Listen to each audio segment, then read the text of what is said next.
catch on, then usually put some more. So hi again from Quantum Agriculture at Strawberry Bird. I'm sitting here with Brett Kirkpatrick another time. Yes, yes. Howdy in Western Australia. Dugite Farm. After the snake. After the snake. And I'm really happy to be here, Brett. So I'm going to ask you, for all of us out there on YouTube, to just give us a little history of your biodynamic farming, because I know you went to New Zealand to study with Peter Proctor. Yeah, well actually it started out as I went to New Zealand to study to be a natural therapist, and to finish my diploma I needed to do a thesis on something. So I ended up doing it on biodynamics, which was sort of a roundabout conversation that happened at the back of the college because I was the school gardener. And anyway, so that started me on that journey. And so that's when I met Peter Proctor at one of the courses, and a whole range of other farmers. So that's how I got into biodynamics. Yes. So that was in 1987, I think. That's when that kicked off. And we had a child, and then we started thinking about where to live. So before that, I'd run away from the family farm because I was sort of over the dullness of it all. And after discovering biodynamics and seeing what other farmers were doing, I thought, well, maybe there is a future for farming.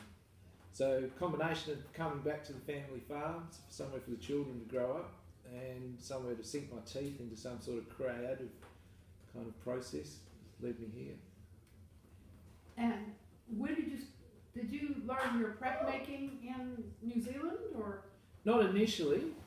Initially, basically learned how to use the preparations, and it wasn't until the involvement of Biodynamic Agriculture Australia, they kicked off what they called a master preparation course, and so I was probably one of the first in that group. There was about 8. I understand it was you and John Priestley and Cheryl Camp, Hamish Kai, Alan Johnston, a guy called Leon somebody or other, a good friend of John Priestley's. Unfortunately he died not long after, but he had an amazing journey. It was the first time he'd been in an aeroplane on a boat. So for him there was a whole lot of new experiences. So you guys went over and did preparation? We went to New Zealand and we studied with Peter Proctor down at Havelock North at a place called Taruna, which is sort of a bit of an anthroposophical centre down there in Hawke's Bay. So we were there for a week, and then we went and visited farms throughout New Zealand. So in that week we actually learnt about the preparations and so on. And then at I think 6 months later we then went to Belgium, where we actually... Who was that? The same group? Same group. And then we actually made the preparations and put them down, etc., etc. So. What was your age then? 98. Oh, so you were well into it already, 12 years before. Yeah, like mid to late 30s, yeah. Wow. Yeah. So you were already using the preps before you went to... Yes, so we were buying them in.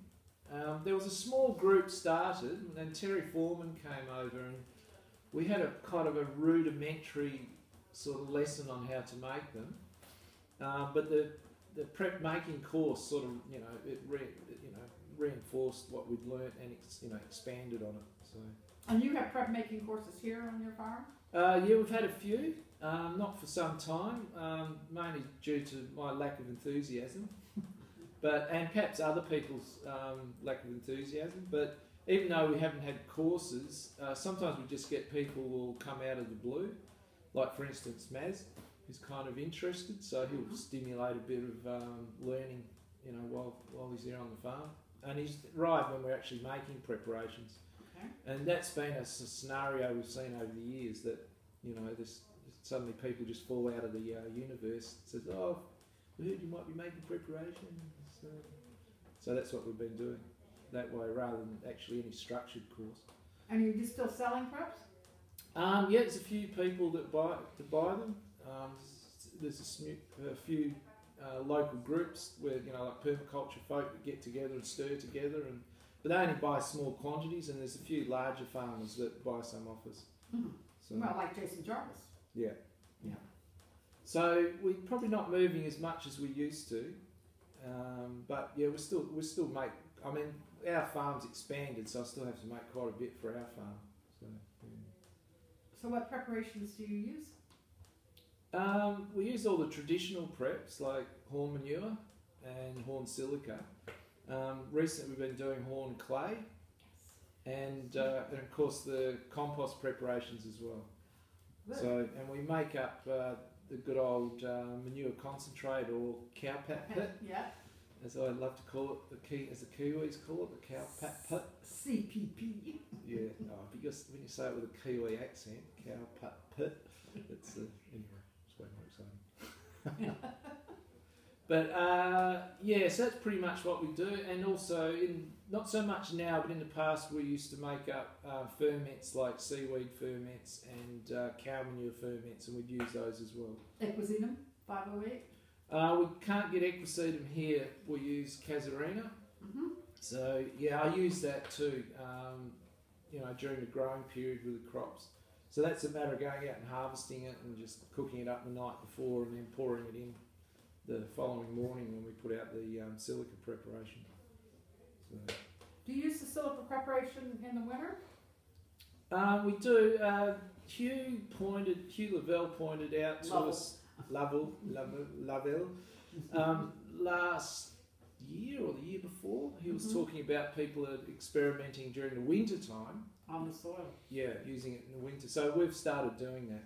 Yeah.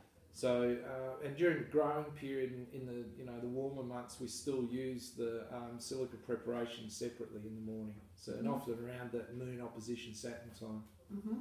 So, but I mean, I try and aim for that. But if I can't, it'll go out when it's when I can. Yeah. Yeah, I certainly try to avoid getting caught up in any it has to be done at this time. Because if it's nice flying weather, there's no way I want to be putting biodynamic preparations out when I could be going flying. I mean, come on. You've got to get your priorities right. And don't let perfect get in the way of good. Absolutely. No, I mean, yeah, when I first started out, I was very pedantic about, particularly working with the moon calendar, etc. So, it's moon in Capricorn, we have to plough the ground for the potatoes now! Even though it's pouring with rain and it turned the ground to absolute mush, it's like, well, that didn't work, did it? Oh, well. So, yes, I'm a lot more flexible. Yeah. Don't let perfect get in the way of good. Yeah, exactly. So, in the way we stir the preparations is we initially started out with a stirring machine.